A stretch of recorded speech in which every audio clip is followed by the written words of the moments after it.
पुणे नाशिक महामार्गावर कोठारी शोरूम समोरील बायपासवर पहाटेच्या सुमारास एक भीषण अपघात घडला। हरियाणा पासिंगचा अमेझॉन कंपनीचे साहित्य घेऊन पुण्याच्या दिशेने जाणारा कंटेनर चालकाचा ताबा सुटल्याने रस्त्याच्या कडेला पलटी झाला। सुदैवाने या अपघातात कोणतीही जीवितहानी झाली नाही।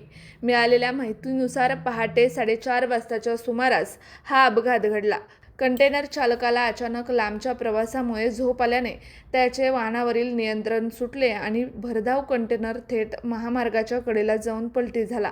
अपघात घडला तेव्हा महामार्गावर वाहनांची वर्दळ कमी असल्याने मोठी दुर्घटना टळली। अपघाताची माहिती मिळताच नारायणगाव ट्रॅफिक पोलिसांनी तातडीने घटनास्थळी धाव घेतली।